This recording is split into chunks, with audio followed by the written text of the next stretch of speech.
galing, no? Nakakagawa ng sounds gamit yung paper cup at saka tali. Hinila-hila lang ng gano'n. Nagsasounds ka ng manok. Try natin, try natin. Eto na nga guys, itatry natin. Bumili na ako ng paper cup, ayan o, tsaka binutasan ko na rin. Ayan o, butas, kita nyo? Ayan. Tsaka itong tali. Yung ginamit kong tali, ito yung mga ginagamit sa, notebook. Yan. Madali lang naman to. Tapos, ay, ganon. Papasok ko lang dito sa butas. Dali-dali lang to. Basic nyo lang to. Yan. Pasok ka sa butas. Galing ko. Pasok agad, oh. Basa eh. Yan. Yan. Ganyan siya style. Tapos, pinapanood ko kasi, kailangan babasahin mo siya ng babasahin mo ito. Para paghila niya, tutunog na! Kaya testing natin. Yan. Kuha ko ng tubig ito.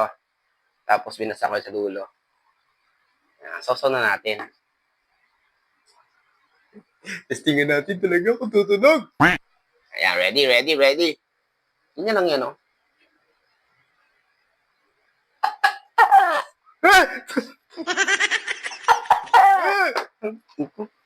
Parang tuko, ah. Diba? Oh, galing. Uy, galing. Amazing! Oh, galing ah. Parang tuko nga. Saan ang manok? Tak, kalaok. Kalaok. Okay. Isang hila lang. Tuko yun eh. Ganda ka, tuko. Manok yung nahabol ko. Ay, yun. Yeah, galing! Yeah!